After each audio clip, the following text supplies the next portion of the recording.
आप सभी को मेरा जय श्री राम, जय हनुमान जी महाराज। चलिए हम नए साधक के लिए एक बात कर लेते हैं आज कि आखिर जब हम लोग मंत्र का जाप करेंगे तो आखिर उन्हें क्या ऐसा महसूस हो सकता है। देखिए, जब आप लोग पहली बार मंत्र का जाप करेंगे तो हो सकता है आपको उल्टी, दस्त या फिर आपको सिर चक्कर आना और बुखार आना और आपका गला है उसमें खराश, खांसी और हो सकता है कि आपका गला भी बैठ सकता है, इससे आवाज़ ही नहीं आता है। ऐसा मंत्र जाप में पहली बार जब आप लोग मंत्र जाप करते हैं तो ऐसा प्रभाव देखने को मिलता है। ये मेरे साथ भी हुआ है जब मैं पहली बार मंत्र का जाप किया और कुछ पाठ ऐसे किए जिससे मुझे ऐसा अनुभव हुआ कि जब मैंने किया ना तो उस समय मुझे ऐसा अनुभव हुआ कि ये चीज़ें मतलब ऐसा कैसा हो रहा है। उस समय आपको दस्त, उल्टी, बुखार या फिर सिर दर्द,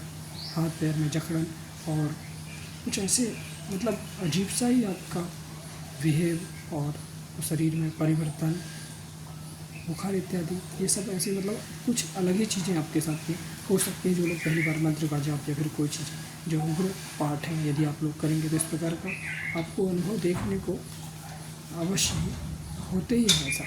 ऐसा अनुभव होता ही होता है। जो लोग नए साधक हैं उनके साथ ऐसा अवश्य ही होगा, क्योंकि देखिए मंत्र का प्रभाव होता है और आप में उतना शक्ति नहीं है। अच्छा, ये होता क्यों है?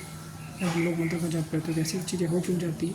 वो इसलिए हो जाती है क्योंकि आपकी जो शक्ति है, जो आपकी ऊर्जा है, आपका जो ऑरा मंडल है वो इतना प्रभावी नहीं है, तो इतना मजबूत नहीं है जिससे वो जो सकारात्मक शक्ति है उन्हें सहन कर सके। आप तो पहले से ही इतना नकारात्मक सोच और नेगेटिविटी आपके साथ में होती है, तो होती ही है, थोड़ा ना थोड़ा रहता ही है।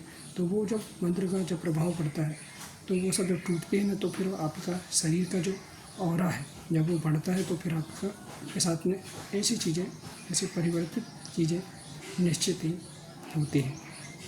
जब आप लोग अत्यधिक जाप करते हैं तब फिर आपका ऑरा मंडल बहुत ही मजबूत होता है, जिससे आपको फिर जब आप लोग मंत्र जाप करते हैं फिर आपको ऐसा दिव्य अनुभव होना प्रारंभ होते हैं। शुरुआत में जब आप पहली बार मंत्र का जाप करेंगे तो बहुत ज़्यादा आपको दिक्कतें और आप जितने भी आप कह लीजिए कि परेशानियाँ हों वो सब आपके साथ हो सकती है। आपके हाथ पैर में जलन इत्यादि भी हो सकते हैं। ऐसा हो सकता है कि जहाँ आप आसन लगा के बैठे हो वो आसन ही गर्म हो जाए, ऐसा हो सकता है क्योंकि आपका ऑरा इतना मजबूत नहीं है। और आप जब सतत आप लोग जब जाप या फिर कुछ पाठ यदि आप कंटिन्यू करते रहेंगे, 2-4 महीने करते रहेंगे तो आपका धीरे धीरे आपका ऑरा मंडल आपका मजबूत होगा, जिससे आप फिर साधना के क्षेत्र में या फिर मंत्र जाप में या फिर पाठ में आप लोग आगे बढ़ पाएंगे। देखिए, मंत्र जाप में बहुत बड़ा प्रभाव है। मंत्र की शक्ति इतना प्रभावी होता है, इसीलिए जब सब चीज़ें होती हैं, बहुत तेज़ बुखार भी कभी कभी आपको आ सकता है कि दूसरे दिन से आपका पूजा पाठ ही बंद हो जाए। ये मंत्र का बहुत बड़ा प्रभाव होता है।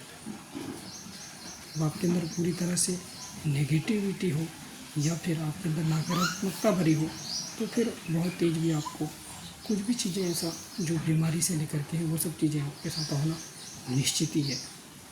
जो लोग नए साधक हैं उनके साथ भी ऐसा होगा। ये हमारे साथ भी हुआ है, जो हाँ मैं आपको बता रहा हूँ। यह साधना के कुछ फल थे और जो लोग नए साधक होते हैं ना उनके साथ में ऐसा अवश्य ही होगा, इसमें कोई दो राय नहीं। बाकी आप लोग समझ गए होंगे। जो लोग नए साधक होंगे वो लोग इस बात पर ध्यान देंगे कि जब हम लोग मंत्र का जाप करेंगे तो इस प्रकार की समस्या आ सकती है, तो इसमें डरने की कोई बात नहीं, ना ही घबराने की कोई आवश्यकता है। आपको आप कंटिन्यू करते रहिए, थोड़ा कम मात्रा में माला का जाप करिए या फिर पाठ करिए। एकदम से आप लोग अत्यधिक आप लोग ना करें, कोशिश ना करें, क्योंकि भाव में आकर के आप लोग अत्यधिक कर देते हैं। इस वजह से भी कभी कभी वह उल्टा परिणाम दे सकता है, इसीलिए थोड़ा सावधानी से चलने की आपको आवश्यकता है। बाकी आप लोग समझ गए होंगे। जय श्री राम, जय हनुमान।